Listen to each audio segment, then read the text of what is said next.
di webinar pagi ini. Mas Rega ini lahir di Pekalongan 24 tahun yang lalu.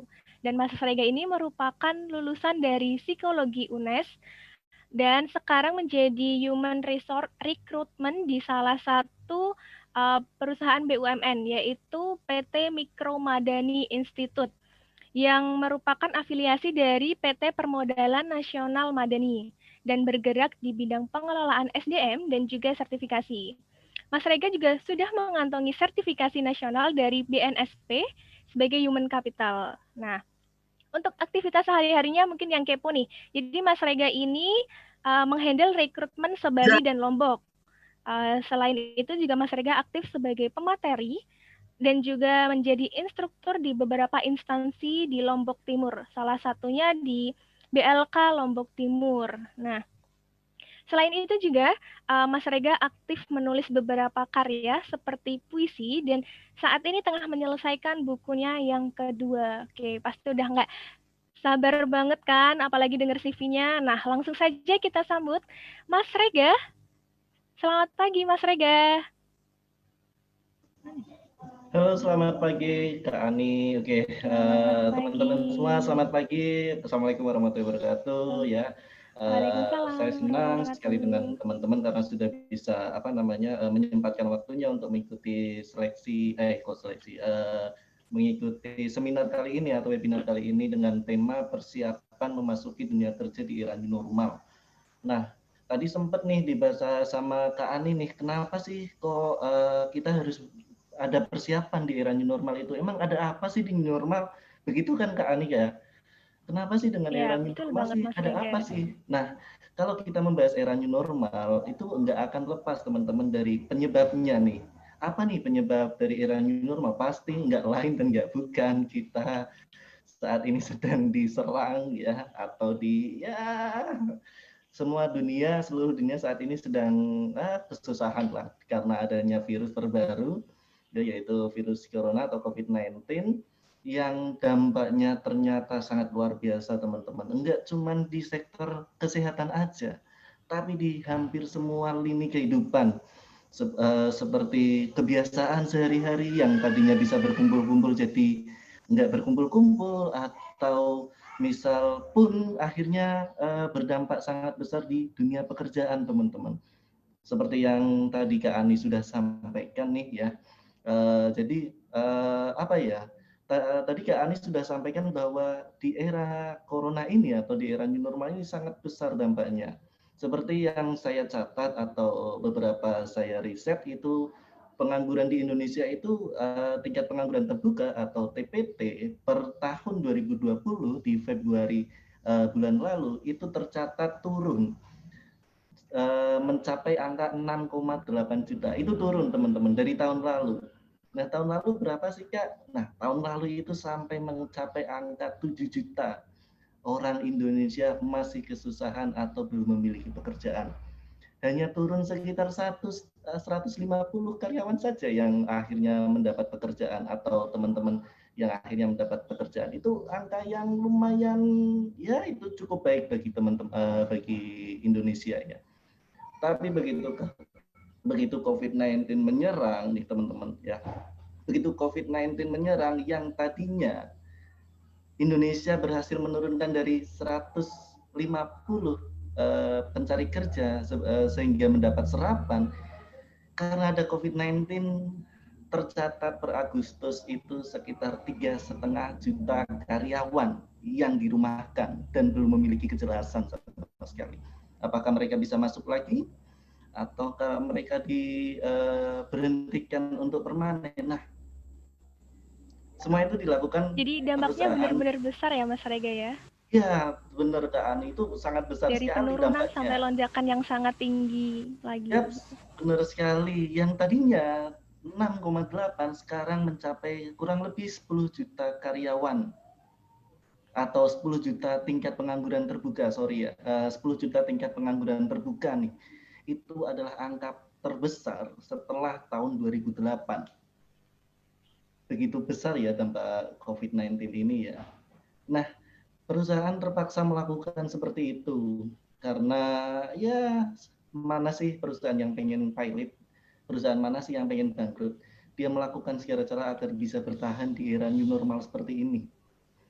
Nah, karena begitu besar dampaknya COVID-19, terus begitu hebat juga kerugiannya atau kemundurannya bagi seluruh dunia, nggak terkecuali di Indonesia. Akhirnya pemerintah itu mencanangkan bahwa ada sesuatu yang baru atau kita sebut sebagai new normal. Ya, new normal itu apa sih? Nah, untuk lebih lengkapnya, izin saya share screen dulu ya, Kak Host. Bisakah bisa di-share screen-kan PowerPoint saya? Mohon bantuannya. Oke, terima kasih Kak Oke, Kamapala udah nih. Semarang ini ya. Nah, kita akan sedikit berbincang nih tentang new normal itu apa, lalu apa yang berbeda di era sekarang ini. Perasaan kok masih sama aja dengan budaya-budaya yang dulu. Oh enggak, teman-teman. Itu berbeda sekali. Ya, itu sangat berbeda sekali. Oke, Mas boleh minta tolong di next.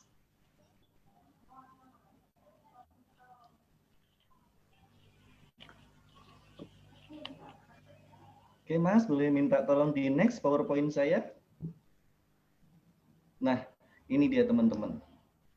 Pertama, kalau kita membahas new normal, itu nggak akan lepas jauh dari COVID-19 yang seperti yang saya jabarkan di awal tadi.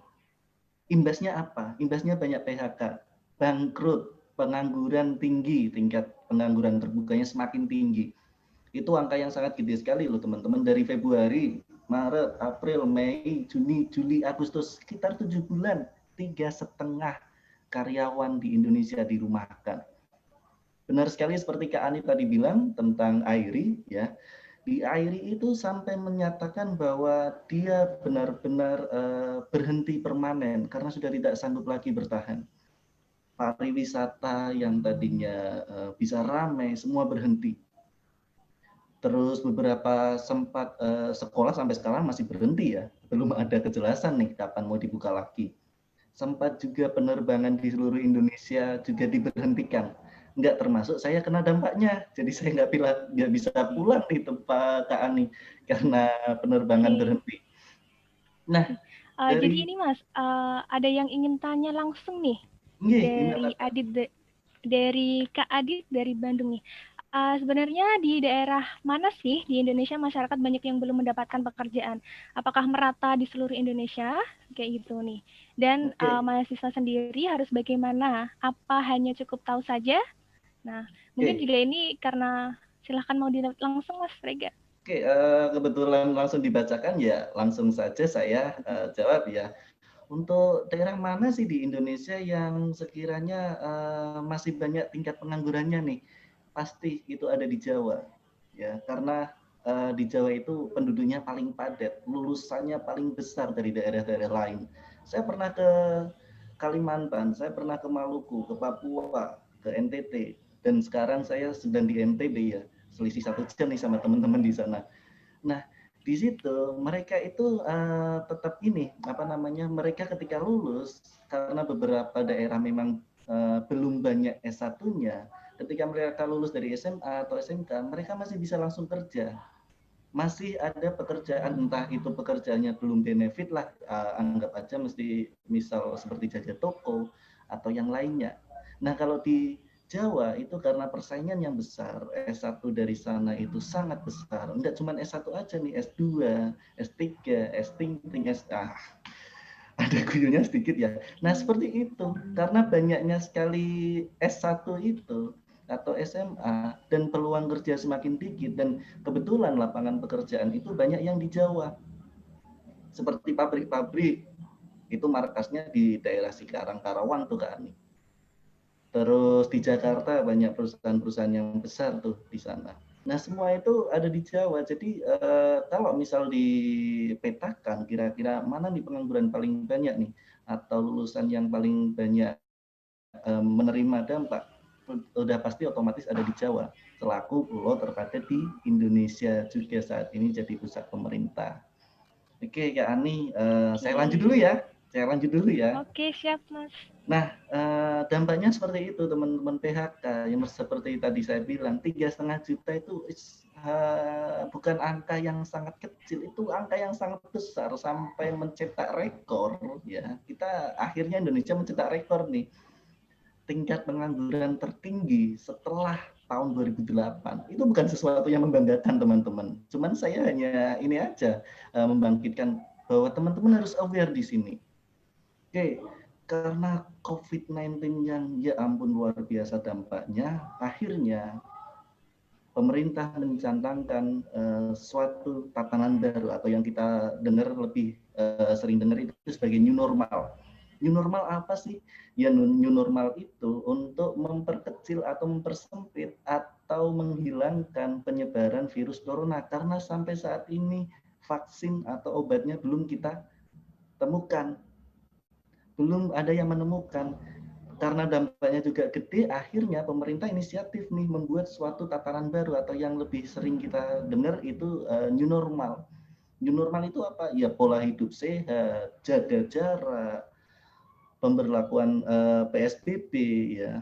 Terus banyak sekali. Lalu apa nih urgensinya atau gawatnya di mana ini bagi teman-teman pencari kerja atau karyawan yang sudah bekerja? Jelas gawat sekali karena budaya pun akhirnya budaya kerja pun akhirnya dipaksa untuk berubah, dipaksa untuk menyesuaikan. Contoh misal sekarang adanya WFH atau work from home, ya masih untung nih teman-teman yang masih bisa WFH. Berarti teman-teman masih diberi kepercayaan untuk bekerja meskipun dari rumah. Terus selanjutnya yang tadinya berbasis offline semua seperti seminar, terus kumpul-kumpul atau rapat itu yang masih berbasis offline, sekarang dipaksa untuk berbasis online. Itu sesuatu yang baru di dunia pekerjaan, meskipun itu sudah beberapa kali dijalankan di perusahaan-perusahaan, beberapa kali perusahaan menjalankan semuanya berbasis online. Tapi dengan adanya pandemi ini, dengan adanya era new normal ini, akhirnya perusahaan dipaksa lebih aware lagi dengan perkembangan COVID-19 ini. Seperti yang tadi saya bilang, minimal ada WFH, terus semuanya berbasis online. Dan ya terkecuali rekrutmen pun online. Saya selaku staf rekrutmen juga merasakan dampaknya merekrut secara online. Nah, untuk kira-kira bagaimana sih persiapannya, Kak? Apa sih urgensinya bagi kita, teman-teman yang baru lulus atau kebetulan masih mahasiswa? Nah, semua itu akan kita bahas di sini. Oke, boleh di next, Mas? Nah, untuk teman-teman semuanya yang masih mahasiswa atau sudah lulus atau baru lulus, nah kita bisa belajar di sini. Ini senjata kita nih. Walaupun ini nggak tercantum di ini ya, maksudnya nggak melulu tentang gara-gara new normal ya. Ini memang sudah berlaku dari dulu. Tapi budayanya berubah, prosesnya yang berubah. Nah, makanya kita hanya punya dua senjata ini nih, biar kita bisa siap diterima kerja atau perusahaan melirik kita. Nah, di sini ada setidaknya dua pembahasan yang nanti akan kita bahas tentang pertama kurikulum vitae atau CV, lalu interview atau wawancara. Nah, yang lebih nyentriknya lagi, yang lebih kerennya lagi di sini interviewnya online, Kak. Mesti teman-teman beberapa atau Kak Ani mungkin pernah merasakan interview online. Bagaimana sih rasanya interview online? Lebih enakkah atau lebih menegangkankah? Kalau saya sih sebagai interviewer justru merepotkan ya, apalagi kendala masalah jaringan nih. Masih di interview jaringan hilang, kuota hilang. Nah, itu semua akan kita bahas di sini. Nah, jadi kenapa kita membahas ini? Karena passing grade atau pintu utama atau gerbang kita sebagai daya serap atau tenaga kerja yang siap menerima kerja, itu kita dinilai dari sini. Dua poin penting ini dulu sebagai passing grade-nya, kurikulum vitae dan interview online. Kalau kurikulum vitae itu kita lebih ke covernya. Ya, jadi teman-teman di sini hanya punya selembar CV yang sekiranya bagaimana bisa lolos di screening atau proses seleksi. Oke, Kak, minta tolong di next.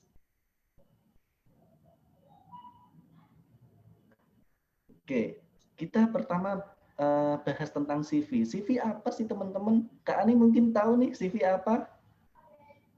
Barangkali Kak Ani. Daftar riwayat hidup kita nih, Mas. Jadi, Oke, daftar riwayat gambaran kita. gambaran diri kita. Ada teman-teman yang lain mungkin yang lebih tahu tentang CV, bisa di kolom chat to everyone ya, biar nanti bisa saya bacakan. Apa sih CV itu? Nah, silahkan bagi teman-teman yang sekiranya mengetahui apa sih CV itu, silahkan bisa di-chatkan di kolom everyone atau komen-komen. Nah, sembari menunggu, saya jelasin dulu nih, CV itu apa? Ya, CV itu kurikulum vitae, ya. Ya benar sekali. Tapi apa nih CV itu? Kalau saya bilang sih, CV itu lebih ke gambaran diri Anda, atau riwayat Anda, atau promosi diri Anda dalam satu lembar. Ingat, ya, gambaran diri, riwayat diri, atau riwayat hidup, pendidikan, dan sebagainya, atau lebih ke promosi diri teman-teman dalam satu lembar. Jadi bagaimana nih teman-teman bisa mempromosikan dirinya, mengenalkan dirinya ke teman-teman rekrutmen atau HR atau HRD itu dalam satu lembar, dalam bentuk kata-kata. Dari CV itu semua paling tidak kita bisa melihat apa sih teman-teman ini, bagaimana kreativitasnya, bagaimana riwayat hidupnya, bagaimana kompetensinya, terus macam-macam. Nah, kita bisa seleksi sebagai saya sebagai staf rekrutmen biasa menyeleksi dari CV dulu nih. Apakah sesuai dengan kualifikasi yang saya butuhkan? Apakah orang ini nanti cocok bekerja dengan saya? Apakah orang ini dalam membentuk CV-nya, dalam mendesain CV-nya itu sudah termasuk kriteria saya? Nah, itu yang teman-teman harus harus perhatikan. Jadi bukan hanya sekedar bikin CV, teman-teman mencantumkan riwayat hidup ya. Sampai misal punya mantan 10 dijabarin semua nih satu-satu, itu nggak perlu ya teman-teman. Itu hanya poin-poin penting secara singkat, padat, jelas, tapi ngena ke hati. Ya, tapi ngena ke teman-teman HR atau HRD. Jadi bagaimana teman-teman menjelaskan diri teman-teman secara singkat, padat, jelas, lengkap dalam satu lembar. Oke, next Kak, boleh kita di next dulu, nanti akan saya jelaskan. Nah, teman-teman udah muncul di layarnya, itu salah satu contoh CV. Nah, kita lebih ke ini dulu, bedah dulu nih, kira-kira seperti apa sih CV itu, komponennya apa aja sih di CV itu. Oke, next Kak. Di situ awal, next lagi, di situ awal ada pendidikan formal yang paling atas. Itu untuk urutan bisa bebas ya. Saya hanya menjelaskan dari awal dulu yang ada di CV itu. Di situ ada pendidikan formal. Nah, silahkan teman-teman tuliskan pendidikan formal teman-teman. Kalau saran saya sih cukup 2 aja ya teman-teman. Nggak perlu dari SD juga. Cukup 2 aja pendidikan formal terakhir teman-teman. Misal contoh, pendidikan terakhir sarjana desain komunikasi visual di Universitas X. Jangan lupa diberi tahun masuk dan tahun keluar. Nah, jika teman-teman ini belum sempat lulus, bisa dituliskan tahun masuk sama sampai sekarang. Bisa gitu. Lalu bisa juga dicantumkan pendidikan sebelumnya atau SMA. SMA-nya di mana, tahun masuk tahun keluar berapa, ya kan, bisa dijelaskan di situ juga. Tapi kalau saya sebagai rekruter sih, saran saya cukup 2 saja yang dimasukkan. SD, SMP nggak perlu, apalagi sampai TK ya, karena menurut saya itu kurang relevan sih Kak Ani. Jadi ngapain juga ya kan rekrutmen nyari-nyari SD-nya teman-teman nih, apa juga untungnya, itu malah justru memperpanjang proses seleksi karyawan. Gitu sih Jadi itu Kak. juga bisa memakan space banyak gitu ya, Mas, kalau Iya, kita dari SD atau bahkan TK. iya benar sekali Kak Ani. Jadi kita memakan space banyak nih. Sebenarnya bisa kita gunakan untuk menjelaskan diri kita yang lain, malah kita terlalu terlalu menonjolkan pendidikan kita yang belum tentu itu enggak ada korelasinya dengan pekerjaan yang akan kita lamar lagi, kita lamar nanti. Jadi saran saya cukup 2 saja. Tapi kalau teman-teman mau ngeyel nih, is oke, nggak masalah. Itu bukan sesuatu yang wajib juga. Itu hanya sebagai saran aja. Lalu di yang kedua, komponen CV yang lainnya. Oke, Mas, di next. Di komponen yang lainnya itu ada foto menarik dan berkarakter. Yang jelas nih, berkarakter ya. Maksudnya gimana sih, Kak? Kalau foto yang menarik itu ya foto yang menarik yang sekiranya good looking lah, ya kan? Kan teman-teman tahu sendiri nih bagaimana Indonesia memandang manusia-manusia good looking. Semakin good looking akan semakin ya diterima oleh khalayak umum lah, kurang lebih seperti itu. Dan itu udah menyebar di mana-mana untuk pengetahuan seperti itu. Nah, good looking itu belum tentu atau enggak semuanya tentang cantik atau ganteng atau tampan. Good looking itu bisa dari penampilan yang biasa-biasa aja tapi dia apa namanya fashionable atau yang lainnya. Lalu Kak, kok di CV saya biasanya saya lihat foto-foto itu pakai background merah ya Kak ya atau pakai jas, pakai dasi. Itu gimana Kak? Kalau menurut saya is oke aja, is nggak masalah aja itu. Nah, kenapa ada CV yang nggak pakai background itu? Karena lebih terlihat humble di mata teman-teman rekrutmen. Jadi tetap apa namanya tetap jelas digambarkan mukanya, digambarkan fotonya itu tetap jelas, tetap berpakaian sopan, berkemeja, intinya pakaian rapi dan sopan, nggak melulu harus background merah.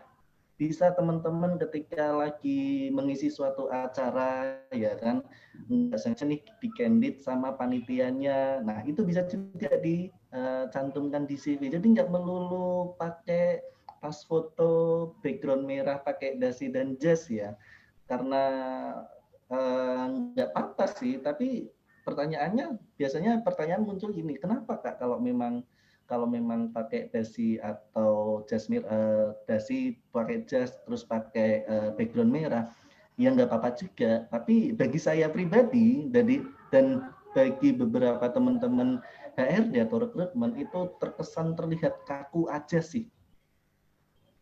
Oke, selanjutnya next. Di situ juga dituliskan biodata singkat ya, biodata singkat padat jelas ya teman-teman. Di situ jangan lupa dituliskan biodata singkat di mana teman-teman bisa cantumkan kontak personnya teman-teman, email, nomor HP, nomor WA atau link atau yang lainnya. Oke, boleh di next lagi Kak. Nah, ada pendidikan informal juga teman-teman di situ atau organisasi. Nah, barangkali teman-teman selama sekolah, selama kuliah sempat mengikuti pendidikan di luar pendidikan formal. Misal ikut ekstrakurikuler, organisasi, atau ikut les, atau yang lainnya. Itu bisa juga dicantumkan. Karena itu sangat menambah nilai plus teman-teman di mata teman-teman para rekrutmen. Oke, selanjutnya Kak. Nah, di situ juga ada pengalaman kerja dan magang teman-teman ya. Gimana ya, Kak? Saya baru lulus, Kak. Saya belum pernah punya pengalaman. Itu pertanyaan yang paling sering saya dengar nih di apa namanya di sekitaran ruang kerja. Kak, saya belum lulus, Kak. Saya baru nggak punya pengalaman. Terus bagaimana saya bisa ini apa namanya mencantumkan pengalaman kerja? Nah, bagaimana ya? Kalau saya sih nggak perlu berkecil hati ya, karena apapun yang teman-teman kerjakan itu bisa dicantumkan. Entah itu freelance, entah itu pernah magang, entah apapun itu. Misal nih teman-teman waktu kuliah nih pernah PKL atau magang di suatu instansi, itu tuliskan saja meskipun itu hanya magang ya. Dan jangan lupa dituliskan job desk-nya juga seperti apa. Atau teman-teman pernah freelance nih, misal contoh dulu sering mengikuti freelance di beberapa instansi, dapat panggilan misal untuk ngetes nih, dibayar hari shooting nggak masalah, kita bisa cantumkan itu. Yang penting itu teman-teman nggak bohong ya.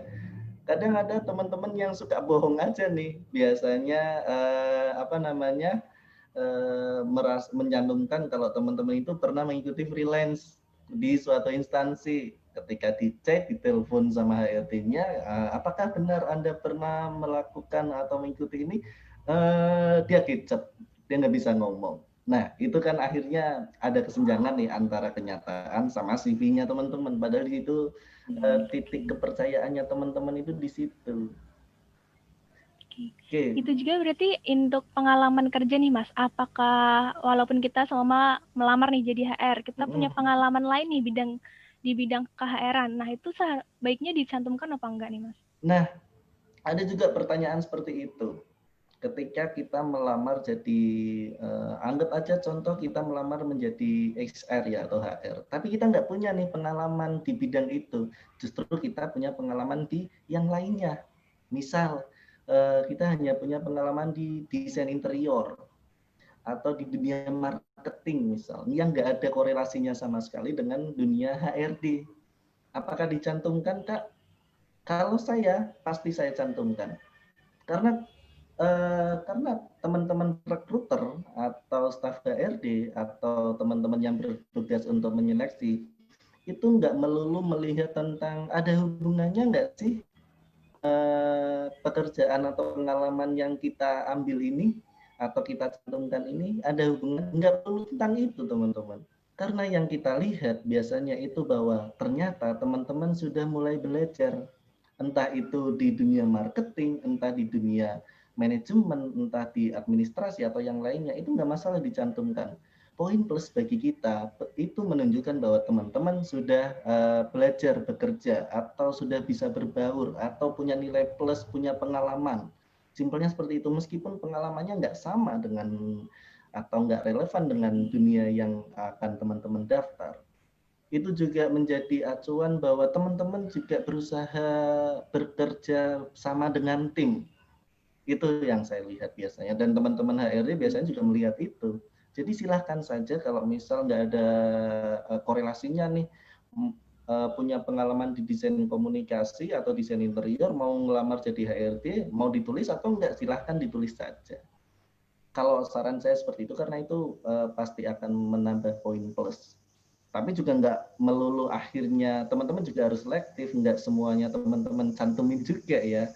Terus misal nih pengalaman nyablon ya, atau pernah bekerja online shop dicantumin juga, kayaknya itu udah nggak ada korelasinya dan sangat jauh lagi. Jadi saran saya sih beberapa yang memang teman-teman banggakan aja. Oke, selanjutnya ada di next Mas, prestasi atau portofolio. Ini juga banyak sekali pertanyaannya dari beberapa teman-teman saya. Kak, kalau prestasi atau portofolio, saya nggak punya prestasi, Kak. Saya nggak pernah juara. Bagaimana dong, Kak? Wis oke, nggak masalah. Terus dicantumkan nggak, Kak, prestasi saya? Nah, teman-teman bisa cantumkan prestasi, tapi saya nggak punya prestasi, Kak. Bagaimana ini? Nah, teman-teman bisa cantumkan prestasi teman-teman meskipun itu nggak juara, tapi menurut teman-teman itu adalah prestasi bagi diri sendiri. Misal contoh, teman-teman berhasil mengikuti lomba cerdas cermat, meskipun nggak juara, itu sesuatu yang membanggakan dari teman-teman. Bisa ditulis peserta lomba cerdas cermat tingkat RT, tingkat RW, atau tingkat nasional, walaupun itu nggak juara, itu sesuatu yang membanggakan. Jadi silahkan bisa ditulis, atau misal sebagai finalis lomba nyanyi, enggak masalah. Poin pentingnya adalah teman-teman HRD bisa melihat bahwa teman-teman ini mampu menerima tantangan atau suka dengan tantangan. Kalau urusan juara atau enggak sih, itu urusan yang maha kuasa ya teman-teman ya. Jadi persaingan memang ketat, tapi seenggaknya teman-teman nggak menyerah gitu aja. Selanjutnya Mas, minta tolong. Nah, di situ juga ada hobi dan media sosial. Ya. Kenapa sih Kak harus mencantumkan hobi?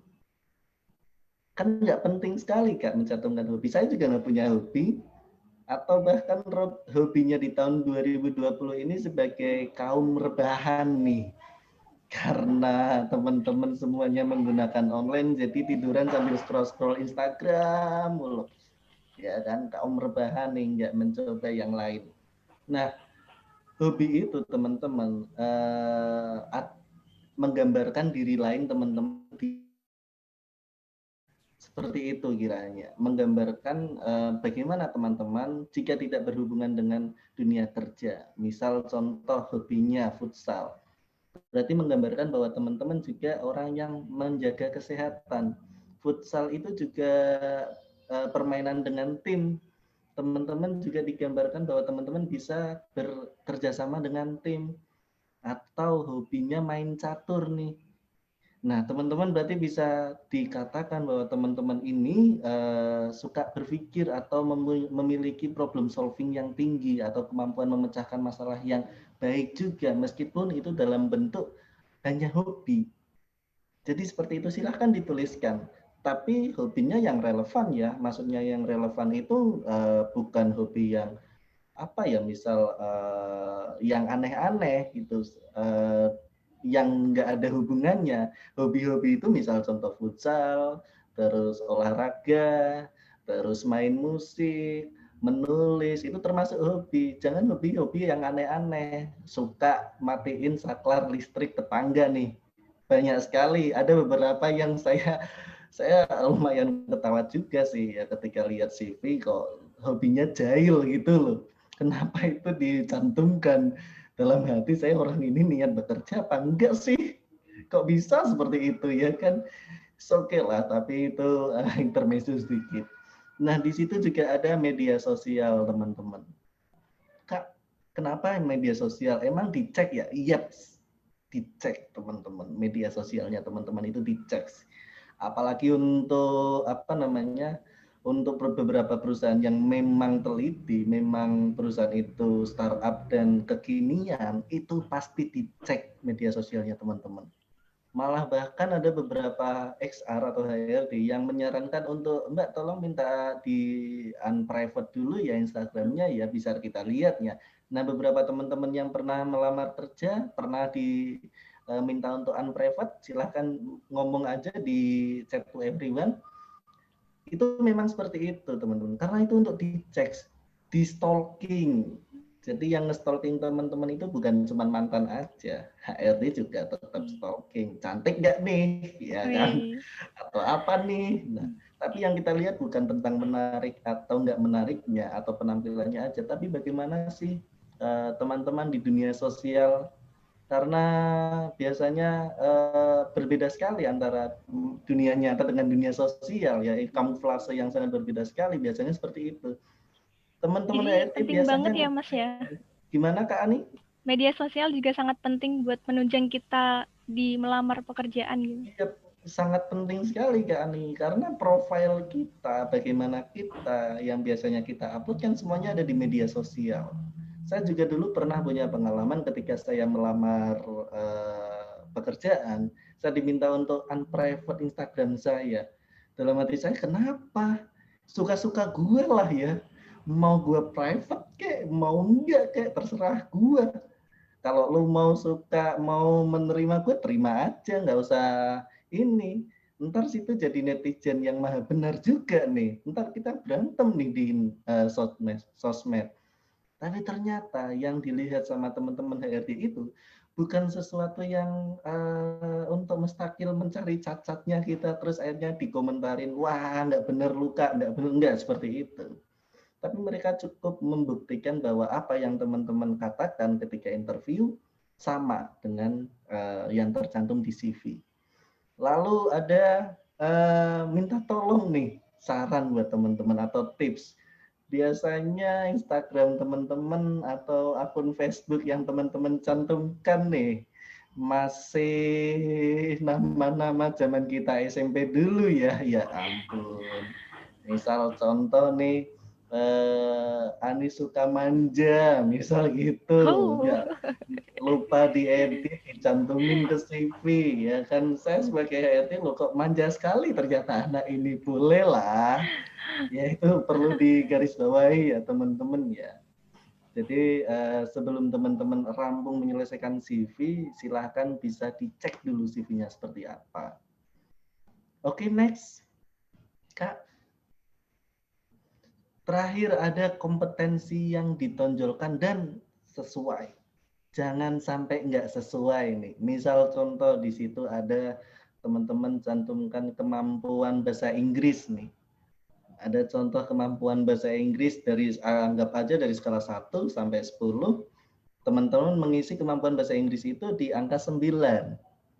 Ketika ditelepon interview menggunakan bahasa Inggris, teman-teman cuma bisa jawab iya, Pak, yes, okay, yes, I know deh, pokoknya Pak. Nah, itu sangat nggak sesuai dengan apa yang teman-teman santumin di CV.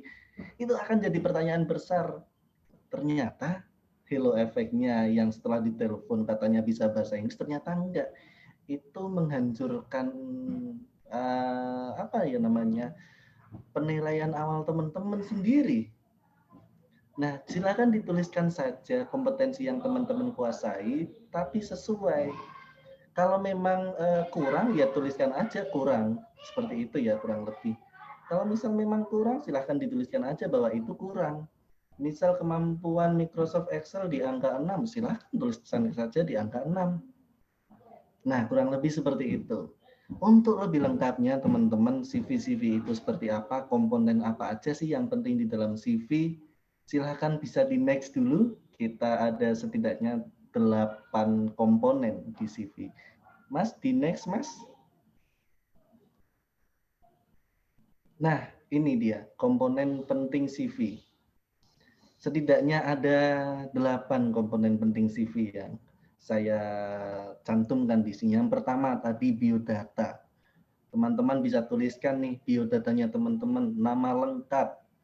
Kalau terlalu panjang bisa disingkat, ya masalah, is okay aja. Tapi perlu nggak kita tambahkan titel kita kalau kita itu sarjana? Saya rasa sih belum dulu ya, karena biasanya untuk CV-CV itu lebih baik nama lengkap aja dulu. Karena untuk pendidikan itu akan dijelaskan di bawah-bawahnya. Lalu poin kedua yaitu tentang saya yang hampir jarang sekali orang atau teman-teman cantumkan nih.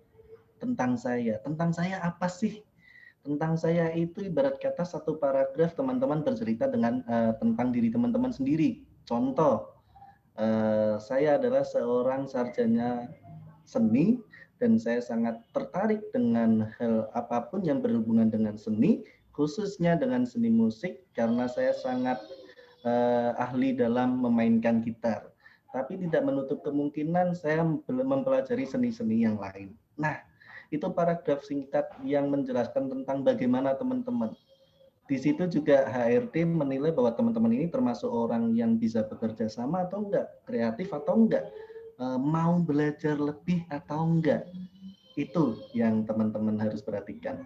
Ada kata-kata di sini, kata-kata di situ saya ingin bekerja sama atau saya suka dengan tantangan yang baru. Saya sarjana seni yang sangat tertarik dengan semua hal seni, khususnya seni musik, dan saya sangat senang untuk memiliki tantangan baru. Atau saya sangat senang untuk belajar. Nah, itu merupakan sesuatu yang singkat, padat, tapi menggambarkan bagaimana sih teman-teman. Kurang lebih seperti itu. Lalu selanjutnya ada kemampuan dan kompetensi yang tadi seperti saya bilang. Silahkan dituliskan juga kemampuan atau kompetensinya teman-teman seperti apa sih. Misal kemampuan Microsoft Word, kemampuan Excel, kemampuan Adobe Photoshop atau edit atau yang lain-lainnya nih. Itu silahkan bisa dicantumkan. Apalagi perusahaan-perusahaan atau posisi yang teman-teman daftar itu membutuhkan kemampuan-kemampuan tertentu. Misal contoh dibuka untuk posisi desain grafis, cara bisa menggunakan aplikasi Photoshop. Silakan bisa dicantumkan juga Photoshopnya. Seperti itu ya teman-teman. Jadi kurang lebih ada yang relevan sedikit. Lalu ada pengalaman, itu pasti seperti yang tadi saya bilang. Silakan cantumkan pengalaman apa saja yang pernah teman-teman gunakan atau pernah teman-teman alami.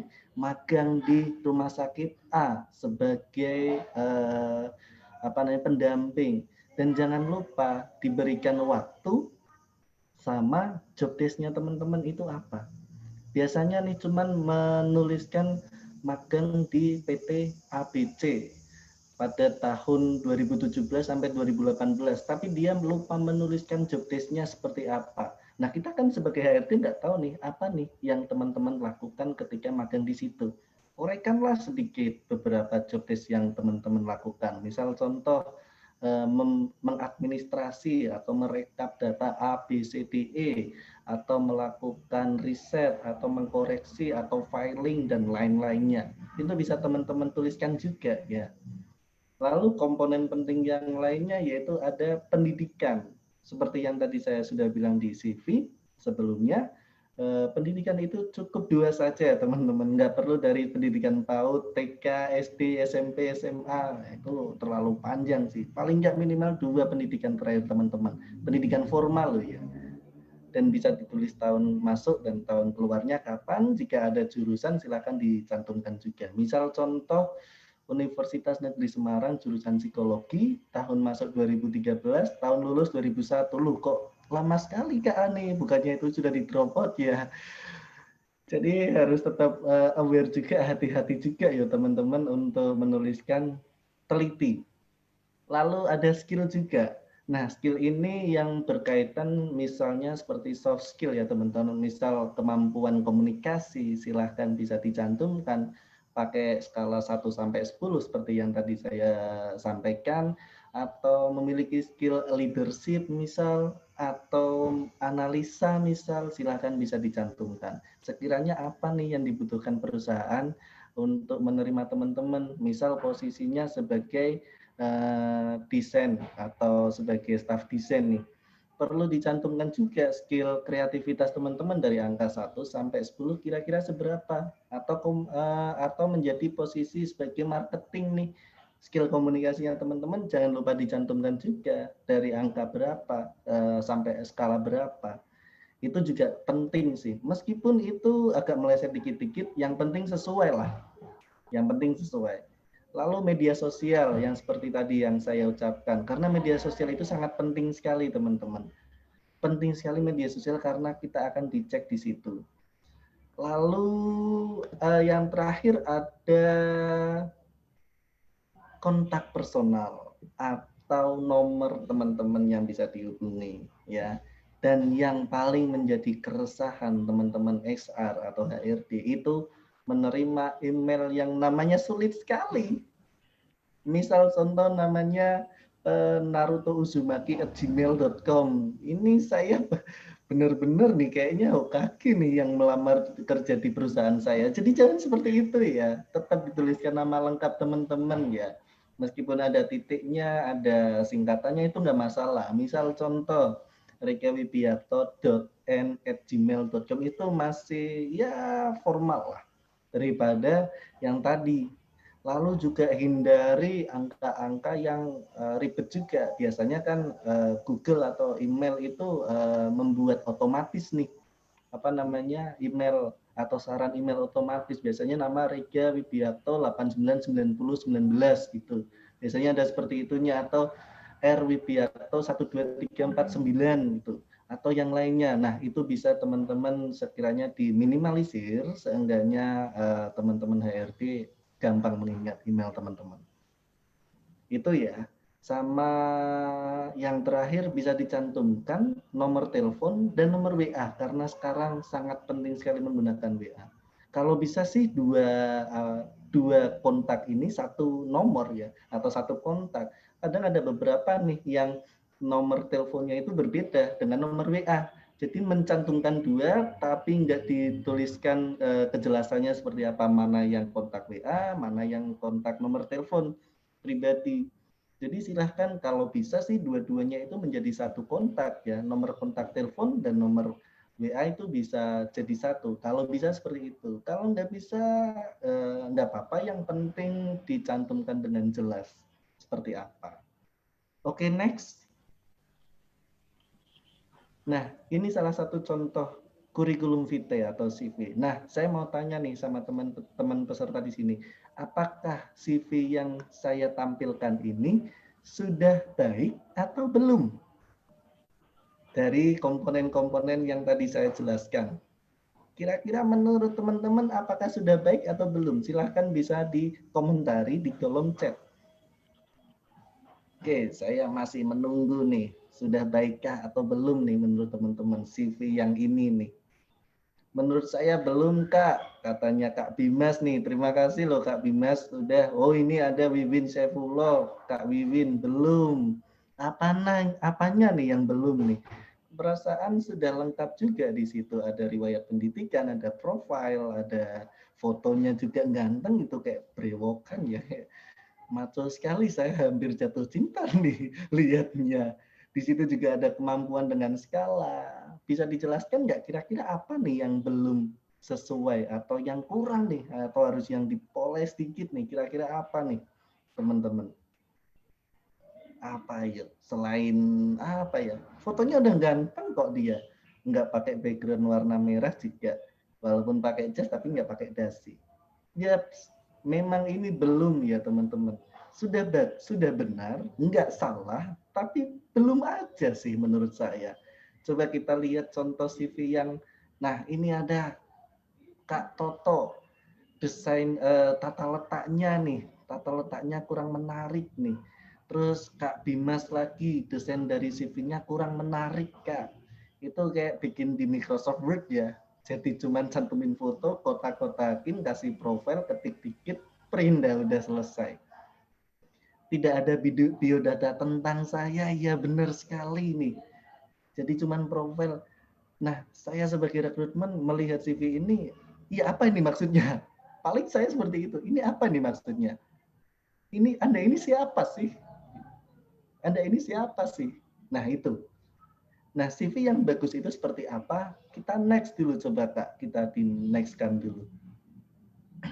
Nah, ini contoh CV yang menurut saya udah sangat lengkap dan bagus sekali ya. Keren ya.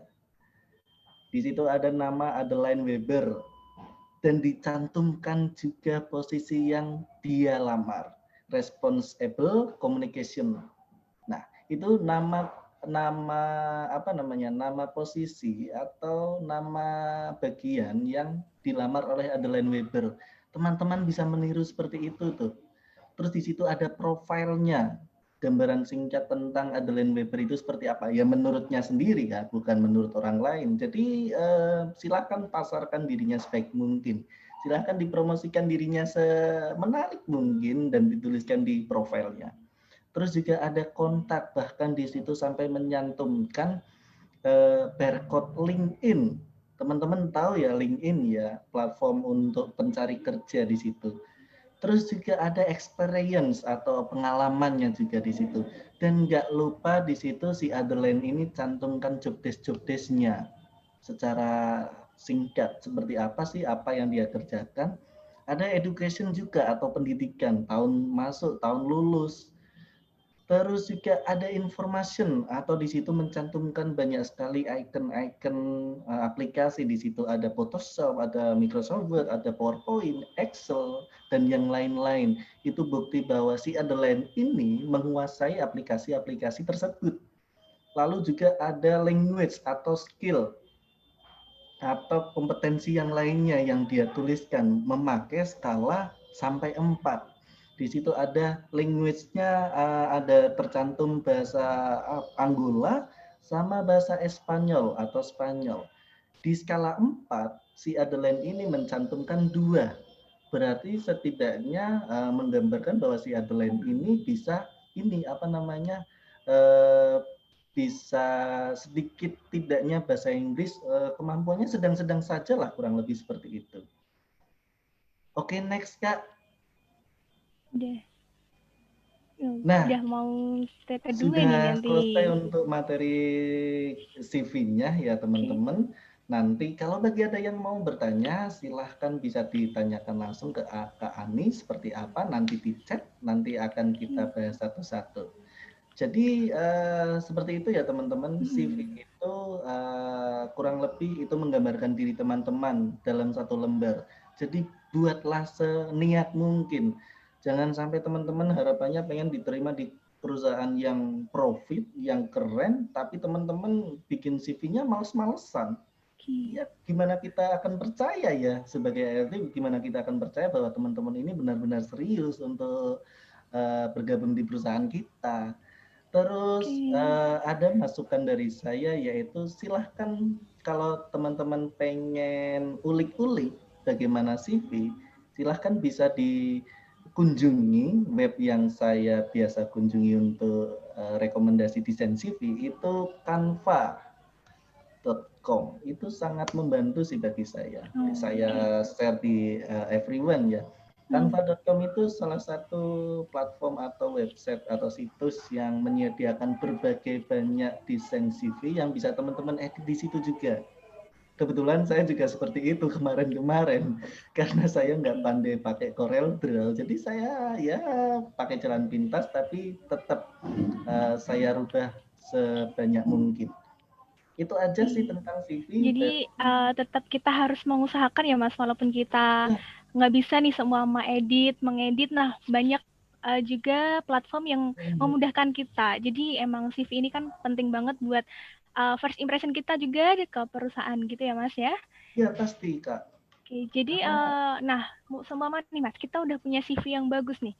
Ada tips nggak sih seumpama waktu mungkin kita kapan sih yang baik buat kita ngirim ke perusahaan, siapa tuh lebih ke notice dari HR-nya sendiri. Yaps. Oke, di sini teman-teman beberapa perusahaan menerapkan dua ya biasanya. Atau sudah ada beberapa perusahaan yang menerapkan dua cara mensortir CV atau screening CV. Yang pertama itu menggunakan langsung dari HRD-nya yang men-screening CV, dan yang kedua menggunakan ATS atau Applicant Tracking System. Kalau udah applicant tracking system itu biasanya teman-teman itu galak sekali ATS itu, karena dia itu software atau mesin. Jadi teman-teman itu kalau udah nggak sesuai dikit ya di-cut, nggak lewat aja, udah skip. Kalau teman-teman HRD masih punya hati ya. Nah, tapi kita juga sebagai pencaker alangkah baiknya mengedepankan sopan dan santun ya. Jangan sampai menghubungi HRD di jam 8 malam. Apalagi cuman pakai chat P doang. P ini maksudnya apa nih ya kan? Jam-jam yang saya sarankan untuk mengirim CV atau lamaran ketika via email itu saya sarankan untuk dari jam 9 sampai jam 11 aja sih menurut saya. Karena di situ waktu-waktunya produktif bagi teman-teman HRD. Biasanya baru masuk kerja, dia scroll-scroll email sampai jam makan siang, biasanya seperti itu. Jadi akan sangat baik teman-teman lakukan pengiriman atau apply pekerjaan di jam-jam demikian. Nah, gimana Kak kalau saya bisanya malam? Saya baru tahu lowongan itu malam. Ya nggak apa-apa, kita tunggu sampai besoknya sembari kita edit-edit CV lagi, sembari kita cek-cek lagi seperti apa CV kita. Kalau udah benar, silahkan desain dari jam-jam yang tadi saya sarankan.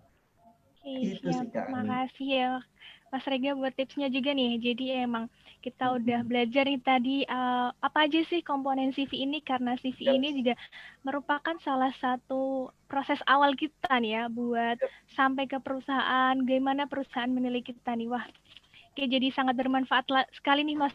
Jadi untuk sesi kita yang pertama ini, oke, jadi ternyata udah sesi pertama udah habis nih. Kan nantinya akan dilanjutkan untuk sesi kedua dan pastinya tentang interview.